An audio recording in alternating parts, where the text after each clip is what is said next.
The command tore through the hushed reverence of the funeral like a bolt of lightning. "Stop!" The voice was a raw, desperate roar that clawed its way across the manicured lawns of Azure Hills Memorial Park. Every mourner in their tailored black suits and solemn dresses flinched as one. The pastor's eulogy died in his throat. The hands of the groundskeepers froze inches from the gleaming mahogany coffin. "Don't bury her," the voice rasped. "Closer now." "She's alive!" For a heartbeat, there was only stunned silence. Then a ripple of nervous, incredulous laughter spread through the crowd. A madman it had to be. A drunken vagrant had wandered in from the city, drawn by the spectacle of a billionaire's farewell. Phones, which had been respectfully tucked away, were slowly raised, their lenses hungry for the unfolding drama. A figure burst through the back of the crowd, a storm in human form. His coat was a tattered ruin of brown wool, his beard a wild, tangled thicket, and his eyes burned with a feverish intensity that made people shrink away from him. He shoved past a senator and a banking tycoon, his dirty bag knocking against a silk-clad shoulder. "Security!" A sharp, commanding voice cut through the murmurs. It was Marcus Thorne, the grieving husband. His mask of sorrow had cracked, replaced by a veneer of cold, hard fury. The perfectly folded handkerchief was gone, his hands clenched into white-knuckled fists at his sides. "Get this filth out of here, now!" The two guards in crisp black suits moved to intercept the intruder, but the man was surprisingly agile, sidestepping them as if they were statues. He didn't stop until he reached the edge of the grave, his ragged form a stark, ugly contrast to the opulent golden handles of the coffin. He pointed a trembling finger, not at Marcus, but at the woman lying within, in the coffin. Ilara Vance was the very image of serene, eternal rest. Her alabaster skin was flawless, her lips held a soft bluish tint, and her chest was perfectly, unnervingly still. She was a queen carved from marble, a woman whose fiery life had been utterly extinguished. She looked to all the world undeniably dead. The sight only fueled the crowd's scornful disbelief. But the stranger's voice, when he spoke again, was no longer a roar. It was a plea heavy with a truth so impossible it sounded like madness. "My name is Elias," he said, his chest heaving, "and I am telling you, that woman is breathing. You are about to bury her alive." For a moment the world seemed to hold its breath, caught between the madman's impossible claim and the profound stillness of the dead. Then Marcus Thorne moved. He didn't rush or shout. He glided forward, his movements fluid, with the practiced authority of a man who commanded empires. He placed himself between Elias and the coffin, a wall of bespoke tailoring and cold fury. "That's enough," he said, his voice dangerously low, a coiled serpent of a sound. "This circus is over." He turned to the crowd, his expression shifting back to one of profound, wounded dignity. "I ask for your forgiveness. Grief affects people in many ways. Clearly, this poor man is unwell." The dismissal was masterful. He wasn't just refuting Elias. He was erasing him, painting him as a pathetic object of pity. The laughter, which had quieted, returned as a wave of condescending chuckles and head-shaking. A woman in a wide-brimmed hat whispered to her companion, "Utterly tragic." "He's completely lost his mind," another man snickered. "Probably thinks she owes him money." The two security guards, regaining their composure, moved in, their hands ready to grab Elias by his thin, bony arms. "Sir, you need to come with us now," one of them said, his voice a flat, non-negotiable order. But Elias didn't seem to hear him. He didn't even seem to see the guards closing in. His gaze was fixed on the pale, serene face in the casket, his eyes burning with a desperate urgency. He sidestepped the first guard's grasp with a dancer's unexpected grace. "Look closer," he pleaded, his voice cracking. "Her skin is cold, but not with the cold of death. It's the substance. It slows the heart until you can't hear it, chills the blood until you can't feel it. It's a lie your eyes are being told." Marcus's jaw tightened, a muscle pulsing violently beneath his skin. "My wife is gone," he hissed, the words like chips of ice. "Do not profane her memory with your delusional fantasies. It's not a fantasy. Elias shot back, his voice rising again to a roar. "You planned this. A quick burial before anyone could ask for a second opinion. Before the poison wore off." He stabbed a finger toward Marcus, then swept it across the crowd until it landed on a man standing near the front row, a distinguished, silver-haired man holding a medical bag. "And he helped you. Dr. Holloway knows. He knows she's alive." The name dropped into the charged atmosphere like a stone into a silent pool. The laughter choked and died instantly. Every head swiveled to follow Elias's accusing finger. Dr. Aris Holloway stood frozen. His face, which moments before had held a look of professional sympathy, had gone slack with shock. The color drained from his cheeks, leaving behind a sickly gray pallor. His lips parted, but no sound came out. His hand, which had been resting on his medical bag, twitched and jerked as if it had a life of its own. He looked at Elias, not with the detached pity of a doctor observing a madman, but with the stark, naked terror of a conspirator whose name has just been screamed aloud in a crowded room. The whispers that followed were different now. The scorn was gone, replaced by a thread of dawning, horrified confusion. "Neutralizer," a voice in the crowd repeated the strange word Elias had used. "What is he talking about? Did you see the doctor's face?" Another murmured. Elias saw the shift. He saw the flicker of doubt in their eyes, the first crack in the wall of their certainty. He ignored the guards who now flanked him, their hands gripping his arms. He spoke directly to the silent, watchful mourners. "There is an antidote," he said, his voice now steady and clear, cutting through the rising tension. "A neutralizer. It will wake her. I swear it on my life. All you have to do is give it to her." The single clear drop hung in the air for an impossible suspended moment before landing softly on Ilara Vance's tongue. It vanished absorbed, leaving no trace. Silence. The only sound was the frantic, panicked breathing of Marcus Thorne. Elias counted under his breath, his voice a low, urgent murmur that only Eleanor could hear. 1, 2, 3. Nothing happened. Ilara remained a statue of alabaster and silk. A collective sigh of disappointment and renewed disbelief rippled through the crowd. The tension began to bleed away, replaced by an awkward, embarrassed shame. They had allowed themselves to be swayed by a madman. They had disturbed the dead for a fantastical delusion. Marcus let out a ragged, triumphant laugh. "You see," he choked out, his voice thick with a venomous relief. "It's over. You've had your little show. Now, for the love of God, let my wife rest in peace." The guards, emboldened, moved toward Elias again. But Elias's eyes, burning with a faith that defied all reason, had not left Ilara's face. His own hand began to tremble, not with fear, but with a desperate, shaky resolve. He raised the dropper again, the glass tip hovering over Ilara's lips. "Don't you dare!" Marcus screamed, shoving past the men who blocked him, his control completely gone. "Don't you touch her again!" But Eleanor Vance lifted a hand, her voice a sharp command. "Stay back." Elias squeezed the bulb. The second drop fell. It never landed. In the tiny, infinite space between the dropper and her tongue, a sound came from Ilara Vance's chest.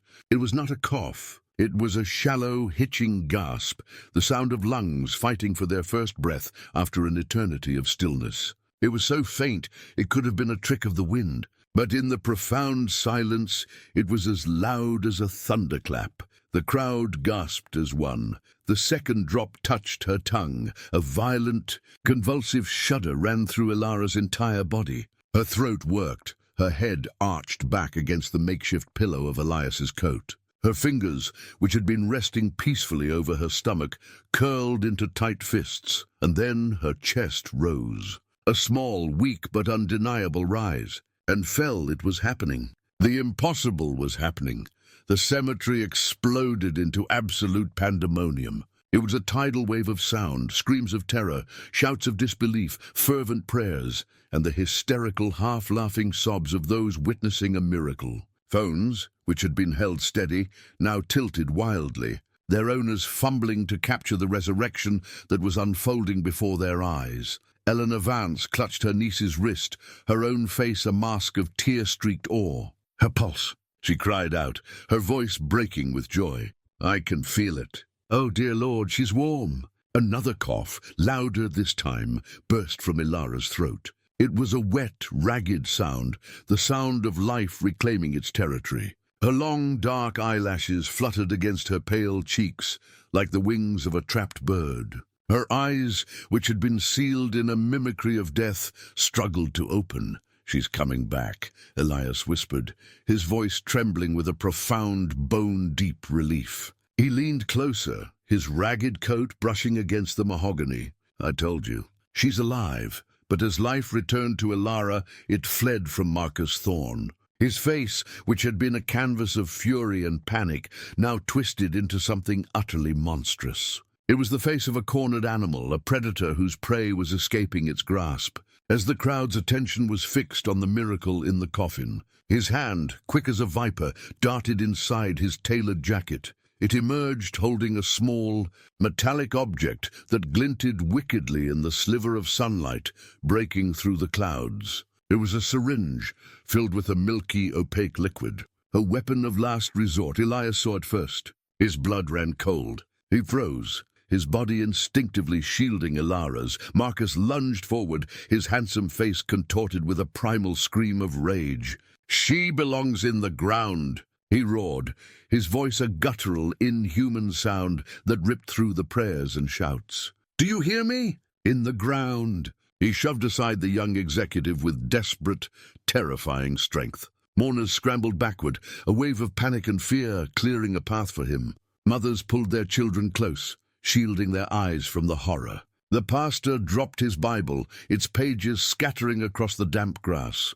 Marcus was now looming over the coffin, the needle poised, his wild eyes fixed on his wife's throat. He was going to finish it right here, in front of everyone, but then the one thing he had not counted on happened. Ilara's eyes opened. They were glassy, unfocused, and filled with a profound, soul-deep confusion. They blinked slowly, taking in the impossible scene around her. The white tent, the weeping faces, the dark, open maw of the grave beside her. And then her gaze drifted upward and landed on the man standing over her. The man holding a needle, his face a mask of murderous intent, her lips parted, and a single word, a hoarse, broken whisper, escaped. "Marcus!" The sound of his name, spoken by the wife he had tried to bury, shattered his murderous rage. It was an accusation, a question, and a heartbreak, all in one. "Why?" She breathed, her voice gaining a sliver of strength, filled with a pain that cut deeper than any physical wound.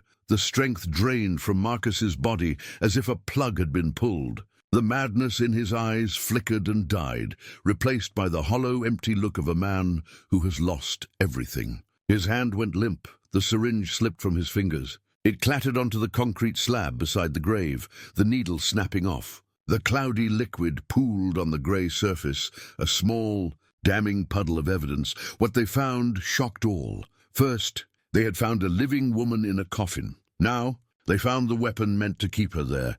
The two guards, finally breaking through their own shock, pounced on Marcus, pinning him to the ground as he began to kick and scream, his words devolving into incoherent sobs of rage and despair. "No, she was supposed to be gone. She was supposed to be gone." And just as he was being subdued, another sound joined the chaos. A sound that sealed his fate. The high, piercing wail of approaching sirens. Multiple police cars, their red and blue lights flashing against the marble tombstones, screeched to a halt at the cemetery gates. Officers poured out, their faces grim, responding to a dozen frantic 911 calls about a riot, a madman, and a murder in progress at a billionaire's funeral. They didn't just stop a burial. They arrived to find a resurrected victim, a would-be killer caught red-handed, and a conspiracy laid bare for the entire world to see. The funeral was over. The investigation had just begun. The courtroom was a pressure cooker, simmering with the heat of 100 bodies and the electric tension of a story that had captivated the nation. Every inch of the polished wooden benches was filled. Reporters with notebooks poised lined the back walls, while television vans clogged the street outside, their satellite dishes aimed at the sky like steel flowers hungry for a signal. The headlines had been relentless for weeks. The sleeping billionaire rises, husband's graveside plot exposed, the beggar who stopped death.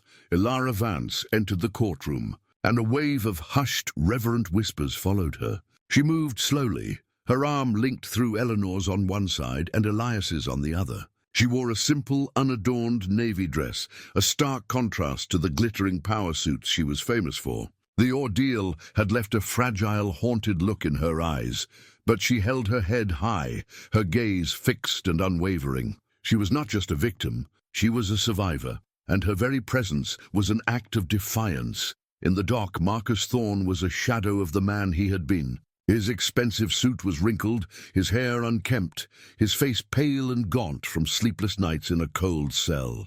The mask of the charming, grieving husband was gone forever, replaced by a permanent sneer of cold, resentful disdain. He watched Ilara take her seat, and his lip curled, his eyes burning with a hatred that was almost pure. Beside him, Dr. Aris Holloway was a completely broken man. He sat hunched over, his head bowed, his hands trembling in his lap. He seemed to have aged a decade in a matter of weeks. He couldn't bring himself to look at Ilara, his shoulders bent as if under an immense, invisible weight. The judge, a stern woman named Justice Imani Adebayo, with sharp glasses and silver-streaked hair, brought her gavel down with a sharp crack that silenced the room. This court is now in session. The case of the state versus Marcus Thorne and Dr. Aris Holloway.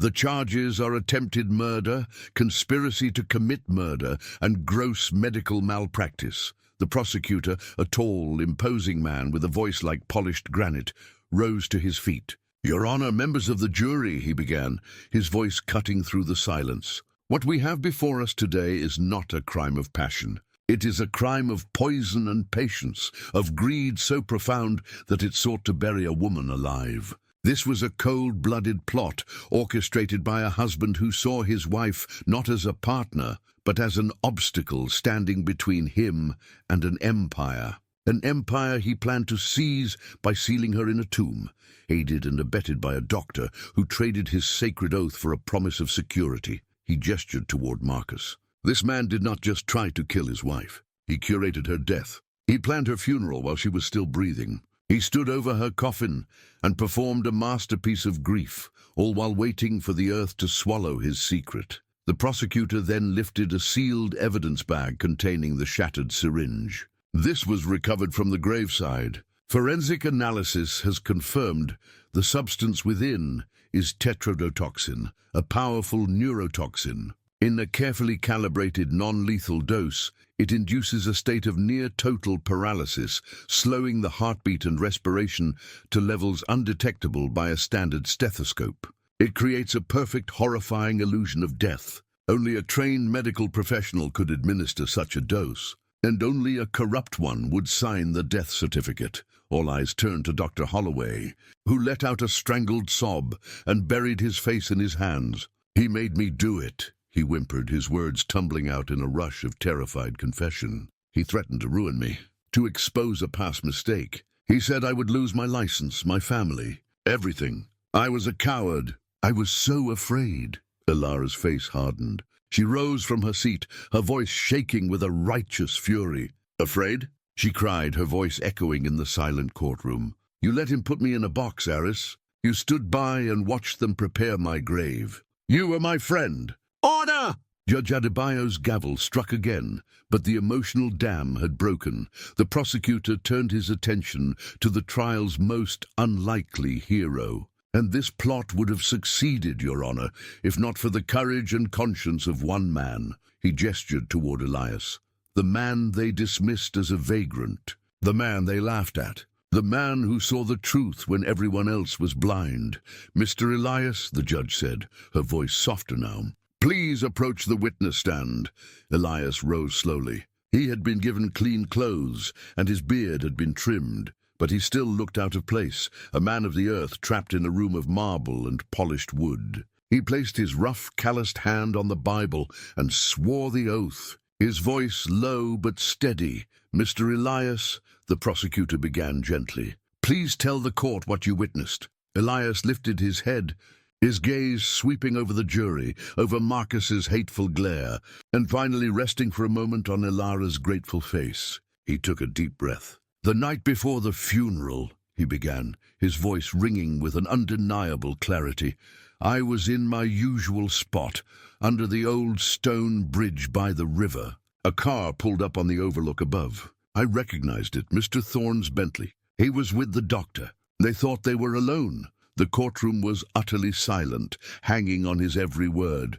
"They were arguing," Elias continued. "Mr. Thorne was angry. He said, 'The dose worked perfectly. She's as cold as stone. Tomorrow, we put her in the ground, before her family gets any ideas about an autopsy.'" The doctor was scared. He said he was having second thoughts. But Mr. Thorne told him, "You're in this with me now, Eris. You signed the certificate. Do as I say, or I will burn your life to the ground." A collective gasp went through the gallery.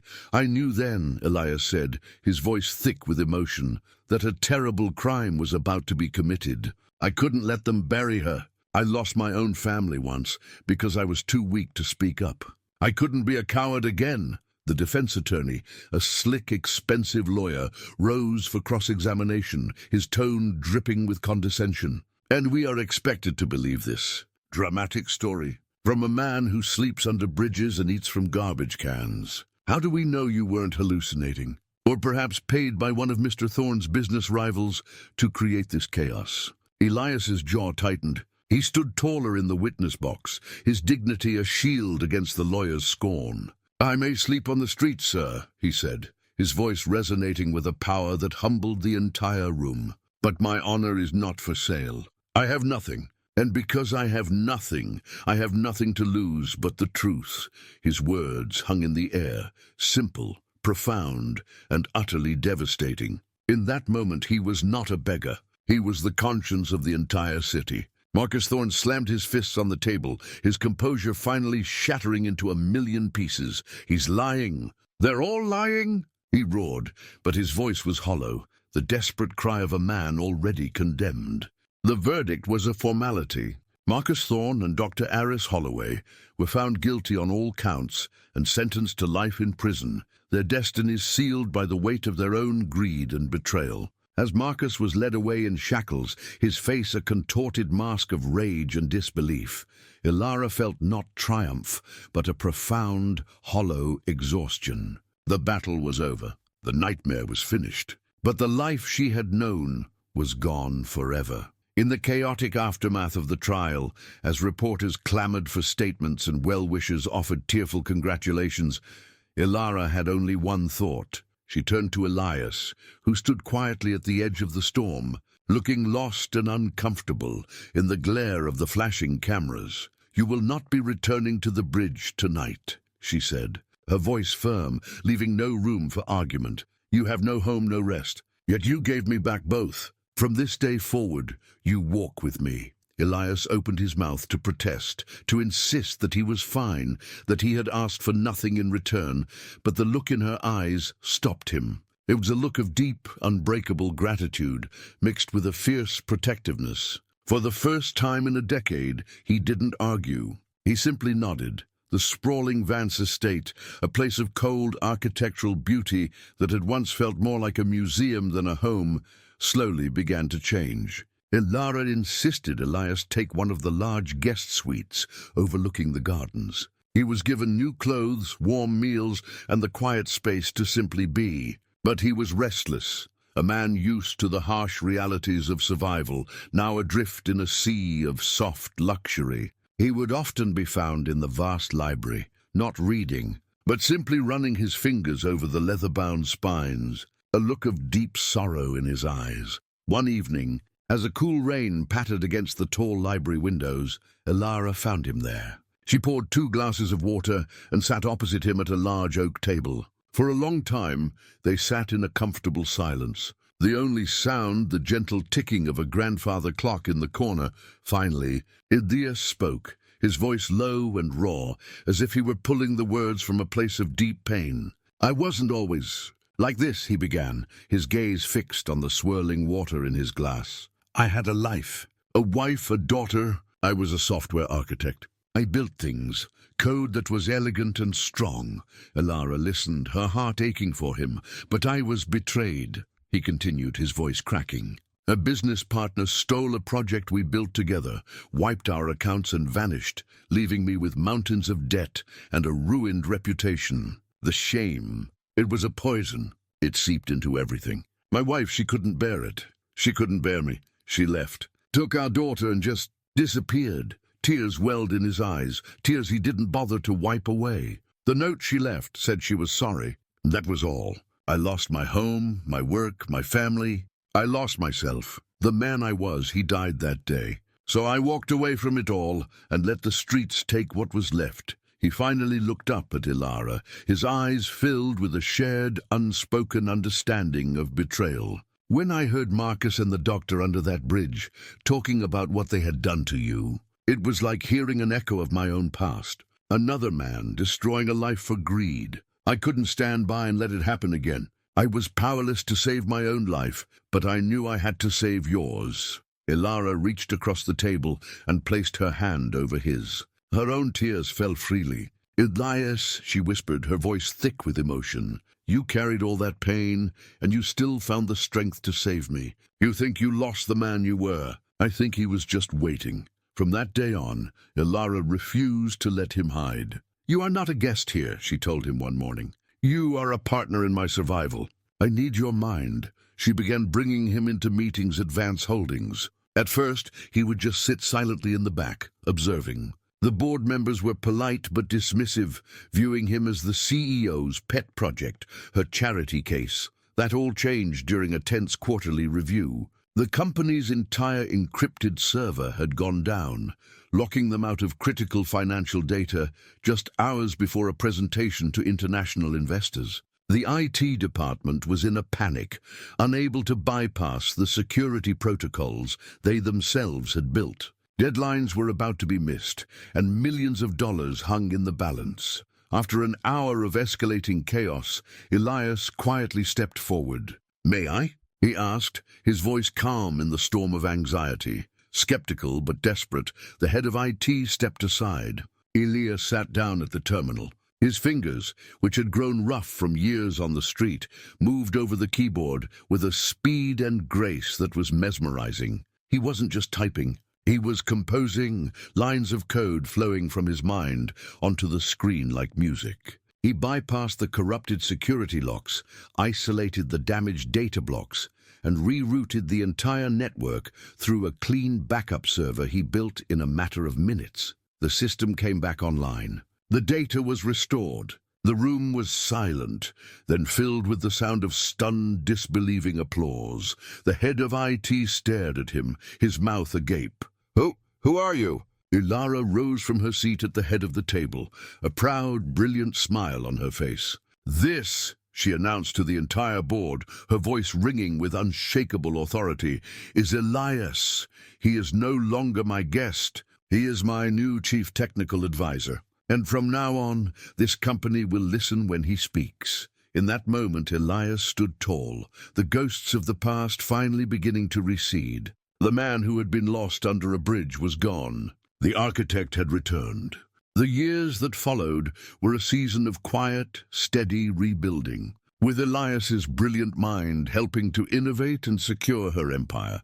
Vance Holdings soared to new heights. But more importantly, the cold, echoing halls of the Vance estate finally became a home. The bond between Ilara and Elias, forged in the crucible of near death and shared betrayal, deepened into a profound and unshakable partnership. They were family, in a way that blood and marriage had failed to be. Life, which had been so brutally interrupted, began to bloom again in unexpected ways. Elias, through a charity foundation Ilara had established in his name, met a gentle, warm-hearted librarian named Clara. She saw past the legend of the man who stopped a funeral and saw the kind, brilliant man beneath. When Elias proposed to her in the estate's rose garden, Ilara stood by his side as his proudest witness, her heart filled with a pure, selfless joy. A year later, Ilara found her own second chance. She met a landscape architect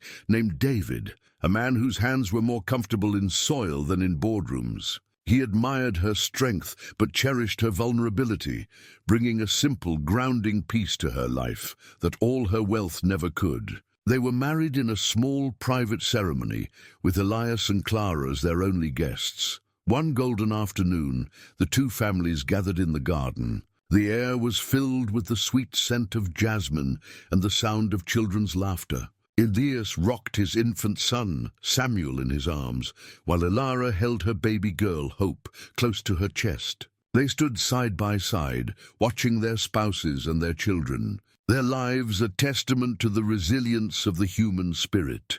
From ashes to dawn, Elias said softly, his eyes misty as he looked at the life he never thought he'd have again.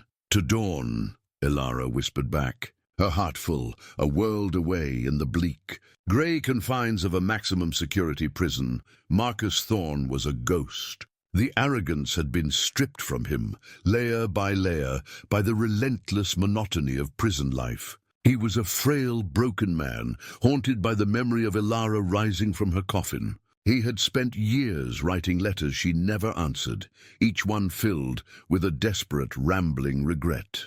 On the 10th anniversary of her survival, Ilara did something that shocked the world once more. At a press conference for the Elias Foundation, she announced, "I have spent a decade rebuilding my life from the ashes of betrayal. Today, I choose to let go of the last stone weighing me down. I forgive Marcus Thorne. He was released a few years later, a man with nothing left. He lived out his days in a small rented room, his only connection to his past, the occasional news report showing Ilara, smiling, happy, and surrounded by a life he had tried so desperately to steal. He would watch, and he would weep, a silent warning to a world that had long forgotten him. And as the sun set behind the Vance estate, painting the sky in hues of fire and gold, the story of what happened that day in the cemetery became a quiet legend, a story of how hope can rise even from the grave, how love can bloom from the deepest betrayal,